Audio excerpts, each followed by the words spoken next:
കുട്ടികളെ നമസ്കാരം. കട്ട മുതൽ പൊട്ടിത്തെറിക്കും എന്നൊരു ചൊല്ലുണ്ട്. കട്ടെടുക്കുന്നത് കൊണ്ട് എന്തൊക്കെ അപകടങ്ങൾ ഉണ്ടാവുന്നു എന്ന് വിസ്തരിച്ച് അസ്തേയത്തിൻ്റെ, അതായത് കക്കാതിരിക്കുന്നതിൻ്റെ മഹത്വം കാണിച്ചു തരികയാണ് ബാലോപദേശം ഖണ്ഡം 2 12 ശ്ലോകത്തിലും. നമുക്ക് ആ ശ്ലോകം നോക്കാം. മോഷ്ടിച്ചെടുത്തൊരു ധനം മദനത്തിനോടു കൂട്ടിക്കധിപ്പതിനു നന്നതകത്തു ചെന്നാൽ ചോട്ടിൽ കിടപ്പതു പുറത്തു വരും വരേക്കും തേട്ടിച്ചൊടുക്കം അതുമിങ്ങു പുറത്തു ചാടും. ഇതിൻ്റെ അന്വയം നോക്കാം. മോഷ്ടിച്ചെടുത്തൊരു ധനം മദനത്തിനോട് കൂട്ടിക്കധിപ്പതിന് നന്ന്, അത് അകത്ത് ചെന്നാൽ ചോട്ടിൽ കിടപ്പത് പുറത്തു വരും വരേക്കും തേട്ടിച്ച് ഒടുക്കം അതും ഇങ്ങ് പുറത്തു ചാടും എന്നാണ് അന്വയം.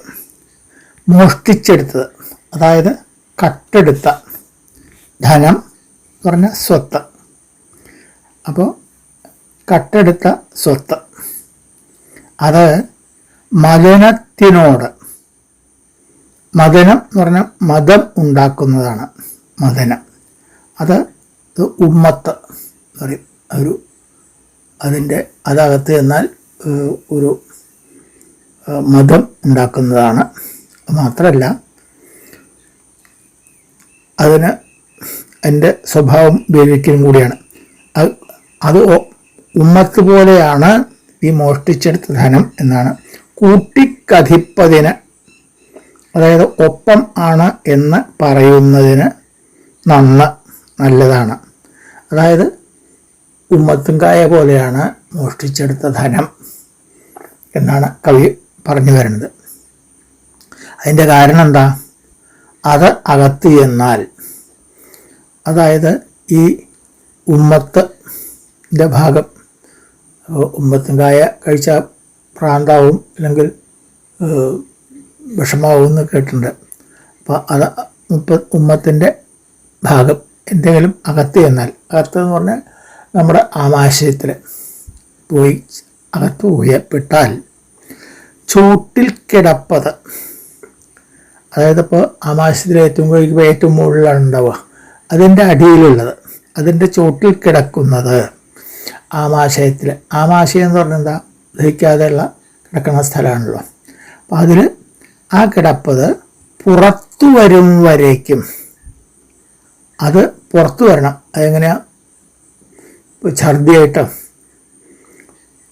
പുറത്തു വരാൻ വേണ്ടിയിട്ട് തേട്ടുക എന്ന് പറഞ്ഞാൽ ഇതെങ്ങനെയാണല്ലോ ഉദ്ഗാരം, അതായത് ഉള്ളിലുള്ളത് പുറത്തേക്ക് ഇവിടെ വരണതാണല്ലോ തേട്ടല്ലേ.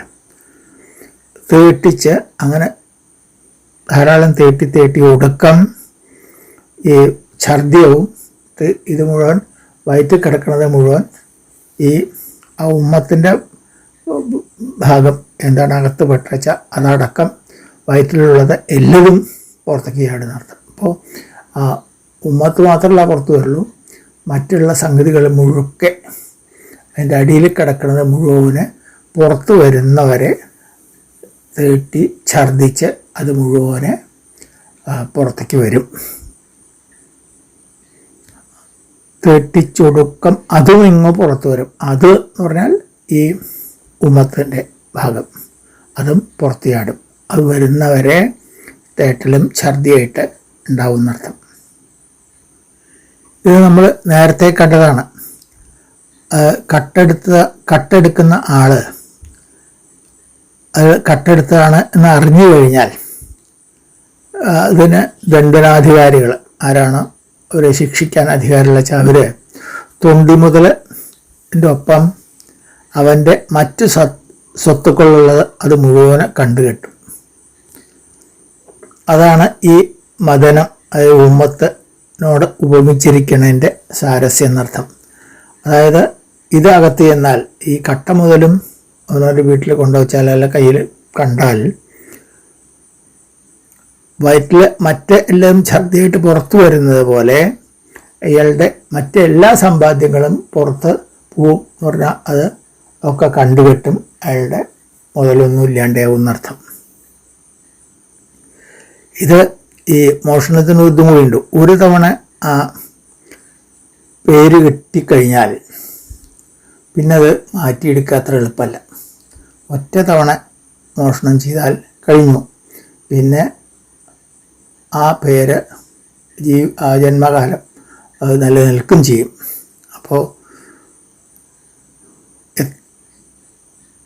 മോഷണം എന്നുള്ള ഇത് ചെയ്യാൻ പാടില്ല. അത് ചെയ്തു കഴിഞ്ഞാൽ ഇത്ര ഒക്കെ അപകടമുണ്ട് എന്നുള്ളത് വീണ്ടും വീണ്ടും ഓർമ്മപ്പെടുത്തിക്കൊണ്ടിരിക്കുകയാണ് കവി. നമുക്ക് ആ ശ്ലോകം ഒന്നുകൂടി ചൊല്ലാം. മോഷ്ടിച്ചെടുത്തൊരു ധനം മദനത്തിനോടു കൂട്ടിക്കധിപ്പതിനു നന്നതകത്തു ചെന്നാൽ ചോട്ടിൽ കിടപ്പതു പുറത്തു വരുമ്പരേക്കും തേട്ടിച്ചൊടുക്കം അതുമെങ്ങ് പുറത്തു ചാടും. വിധി നിഷേധം എന്ന രണ്ട് തരത്തിലുള്ള ഉപദേശങ്ങളിൽ രണ്ടാമത്തേതിന് ശക്തി കൂടും. അത് നിഷേധ രൂപത്തിലുള്ള ഉപദേശത്തിന് ശക്തി കൂടും എന്ന് ചില പണ്ഡിതന്മാർക്ക് അഭിപ്രായമുണ്ട്. പണ്ഡിതനായിട്ടുള്ള ഉറവങ്കരയും ബാലോപദേശത്തിൽ നിഷേധ രൂപത്തിൽ പറയുന്നതിന് മുൻതൂക്കം കൊടുക്കുന്നുണ്ട് നമുക്ക് കാണാൻ പറ്റും.